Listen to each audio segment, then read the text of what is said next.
आदित्य राणूबाईची कहाणी. आदित्य राणूबाई, तुमची कहाणी ऐका. आटपाट नगरात एक ब्राह्मण राहत होता. तो रोज समिधा, फुलं, दुर्वा आणावयास रानात जात असे. तिथे नागकन्या, देवकन्या वसा बसत होत्या. ब्राह्मणाने त्यांना विचारलं, कसला वसा बसतात तो मला सांगा. तुला रे वसा कशाला हवा? उठशील, मातशील, घेतला वसा टाकून देशील. ब्राह्मण म्हणाला, उठणार नाही, मातणार नाही, घेतला वसा टाकणार नाही. तेव्हा त्या म्हणाल्या, श्रावण मासी पहिले आदितवारी न बोलता उठावं. सचेल वस्त्रासहित स्नान करून अक्रोदक पाणी आणावं. विड्याच्या पानावर रक्तचंदनांची आदित्य राणूबाई काढावी. 6 रेघांचं मंडळ करावं. 6 सुतांचा तातू करावा. त्यात 6 गाठी द्याव्यात. पान फूल व्हावं. पूजा करावी. पानांचा विडा, फुलांचा झेला, दशांगाचा धूप, गुळ खोबऱ्याचा नैवेद्य दाखवावा. 6 मास चाळावी. 6 मास पाळावी. मागी रथसप्तमी संपूर्ण करावं. संपूर्णास गुळाच्या पोळ्या, बोरण्यांची खीर, लोणकडं तूप असावं. मेहून जेवू सांगावं. असेल तर चिरगोळी द्यावी, नसेल तर जोड गळसरी द्यावी. तेही नसेल तर 2 पैसे दक्षिणा द्यावी आणि आपल्या वशाचं उद्यापन करावं. असा वसा ब्राह्मणाने केला. त्याला सूर्यनारायण प्रसन्न झाला. भाग्यलक्ष्मी आली. तेव्हा राजाच्या राणीने ब्राह्मणास बोलावून पाठविले. ब्राह्मण खूप घाबरला, थरथर कापू लागला. तेव्हा राणी म्हणाली, घाबरू नका, कापू नका. तुमच्या मुली आमच्या येथे द्या. आमच्या गरीबाच्या मुली तुमच्या घरी कशा द्याव्यात? दासी कराल, बटीक कराल. राणी म्हणाली, बटीक करीत नाही, राजाची राणी करू, प्रधानाची राणी करू. मार्गेश्वराच्या महिन्यात ब्राह्मणाने लग्न करून मुली दिल्या. एक राजाच्या घरी दिली, एक प्रधानाच्या घरी दिली. पण गेल्या पावली मुलीचा समाचार घेतला नाही. 12 वर्षांनी समाचारास ब्राह्मण निघाला. राजाच्या घरी लेकीनं बसावयास पाट दिला. पाय धुवायला पाणी दिलं. म्हणाली, बाबा बाबा, गूळ खा, पाणी प्या. ब्राह्मण म्हणाला, गूळ खात नाही, पाणी पित नाही. आधी माझी कहाणी करावयाची आहे, ती तू ऐक. तुमची कहाणी ऐकायला मला वेळ नाही. राजा पारधीला जाणार आहे. त्याला जेवायला उशीर होईल.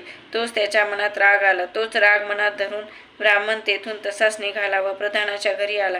वडिलांना पाहताच त्या मुलीने बसावयाला पाट दिला, पाय धुवायला पाणी दिलं, गूळ पाणी दिलं. गूळ खात नाही, पाणी पित नाही. माझी कहाणी करायची आहे, ती तू अगोदर ऐक. तुमची कहाणी नको ऐकू तर कोणाची ऐकू?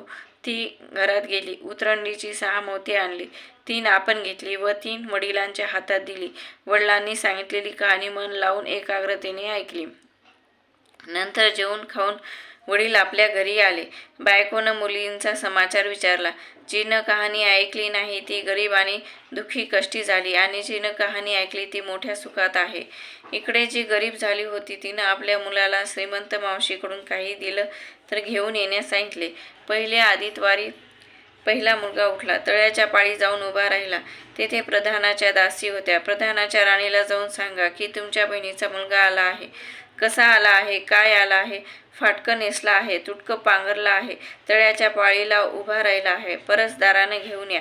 परसदारानं घेऊन आल्या. न्हाऊ माखू घातलं, पितांबर नेसायला दिला, जेवू खाऊ घातलं, कोहळा पोखरून होन मोहरा भरल्या व सांभाळून घरी घेऊन जाण्यास सांगितलं. वाटेनं जात असताना सूर्यनारायण माळ्याच्या रूपानं आला व हातातला कोहळा काढून नेला. घरी जाताच आईनं विचारलं, मावशीनं काय दिलं? दैवानं दिलं पण कर्मानं नेलं. कर्माचं फळ पुढे उभं राहिलं. मावशीनं दिलं पण ते सर्व गेलं. दुसऱ्या आदितवारी दुसरा मुलगा गेला. प्रधानाच्या राणीनं त्याला घरी नेलं. न्हाऊ माखू घातलं, नेसायला पितांबर दिला, जेवू खाऊ घातलं, काठी पोखरून होन मोहराने भरून दिली व न विसरता सांभाळून घरी नेण्यास सांगितले. वाटेत सूर्यनारायण गुराख्याच्या रूपानं आला व काठी काढून घेतली. घरी गेला.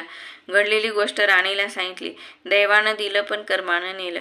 तिसऱ्या आदितवारी तिसरा मुलगा गेला. तळ्याच्या पाळी उभा राहिला. त्यालाही पहिल्यासारखंच प्रधानाच्या घरी नेऊन त्याचा योग्य आदर सत्कार केला व नारळ पोखरून होना मोहराने भरून दिला व सांभाळून घरी नेण्यास सांगितले. घरी जाताना विहिरीच्या काठी नारळ ठेवून पाणी प्यायला विहिरीत उतरला.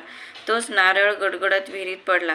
घरी जाऊन आईला म्हणाला, आई गं, मावशीनं दिलं पण दैवानं ते सर्व बुडालं. चौथ्या आदितवारी चौथा मुलगा गेला. तळ्याच्या पाळी उभा राहिला. त्यालाही पहिल्यासारखंच राणीनं घरी नेलं. त्याचा योग्य आदर सत्कार केला. त्याला देहाची शिदोरी होना मोहरांनी घालून बरोबर दिली. सूर्यनारायण घारीच्या रूपाने आला व शिदोरी घेऊन गेला. घरी येऊन आईला सांगितलं, आई, मावशीनं दिलं पण दैवानं ते सर्व नेलं. 5व्या आदितवारी ती स्वतः उठली. तळ्याच्या काठी उभी राहिली. दासींनी तिचा निरोप तिच्या बहिणीला सांगितलं. बहिणीनं तिलाही परसदारानं घरी नेलं, नाहूमाखू घातलं, साडी चोळी नेसायला दिली. प्रधानाची राणी आदित्यवाराची कहाणी करू लागली. काय वसा करतेस ते मला सांग, बहीण म्हणाली. वडिलांची कहाणी ऐकली नाहीस म्हणून तुला दारिद्र्य आलं. राजाच्या राणीने यावर उपाय विचारला तेव्हा तिनं वसा सांगितला. ती बहिणीच्या घरी राहिली. श्रावणात सांगितल्याप्रमाणे सूर्यनारायणाची पूजा केली. इकडे राजाला भाग्य आलं. राजाने छत्र चामर देऊन बोलावणं केलं. राजा येताच ती घरी जायला निघाली. एकमेकींना बहिणी बहिणींनी आहेर केले. वाटेने निघाली. पहिल्या मजले स्वयंपाक केला. राजाला वाढलं, मुलाला वाढलं, आपलं पान वाढून घेतलं. तोच कहाणीची आठवण झाली. हाकारा केला, डांगोरा पेटला. कोणी उपाशी आहे का शोधण्यास सांगितले. कोणी उपाशी नव्हता. वाटेने एक मोळविक्या चालला होता. त्याला कहाणी ऐकायला बोलवलं. तो मोळविक्या म्हणाला, तुझ्या बाईची कहाणी ऐकून मला काय फळ, माझं पोट भरलं पाहिजे. असं म्हणून तो राणीकडे आला. राणीने 6 मोती घेतली. 3 त्याला दिली व 3 आपल्या हातात ठेवली व मनोभावे कहाणी सांगितली. त्याने मोठ्या भक्तीने ऐकली. त्याची मोळी सोन्याची झाली. तो म्हणाला, कहाणी ऐकल्याचं एवढं फळ, तर मग वसा घेतल्याचं किती मोठं फळ मिळेल. काय वसा आहे तो मला सांगा. राणी म्हणाली, तो उतणार नाही, मातणार नाही याची कबुली करून घेतली व वसा सांगितला. दुसऱ्या मजलेस राणीने स्वयंपाक केला. मुलांना राजाला वाढलं. आपलं पान वाढून घेताच कहाणीची आठवण झाली. हाकारा करून कोणी उपाशी नाही ना याचा शोध घेतला. माळ्याच्या विहिरीला पाणी लागत नव्हतं. त्याचा मळा पिकत नव्हता. असा एक माळी चिंता करीत बसला होता. त्याला कहाणी ऐकण्यास बोलवलं. तो आला. राणीनं 6 मोती घेऊन 3 आपण घेतली, 3 माळ्याला दिली. राणीनं मनोभावे कहाणी सांगितली. त्याने चित्तभावे ऐकली. मळा पिकू लागला. विहिरीला पाणी आलं. तो म्हणाला, कहाणी ऐकल्यावर एवढं फळ, मग वसा घेतल्याचं काय फळ. काय वसा असेल तो मला सांगा. मग राणीने त्याला वसा सांगितला. तिसऱ्या मजले स्वयंपाक केला. मुलांना वाढलं, राजाला वाढलं. आपलं पान वाढून घेताच कहाणीची आठवण झाली. नगरात कोणी उपाशी नाही ना याचा शोध घेतला.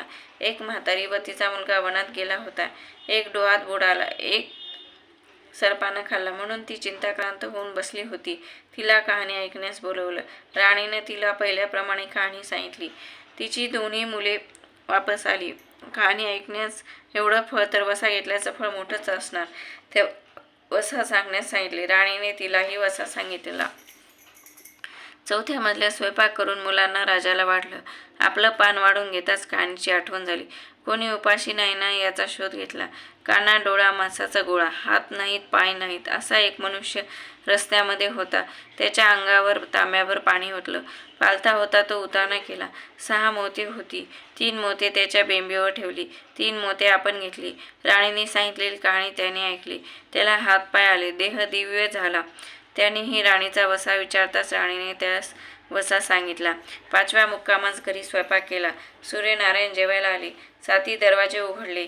लोह घंगाळं पाणी तापवलं. षडस पक्वानं जेवायला केली. सूर्यनारायण भोजनास बसले.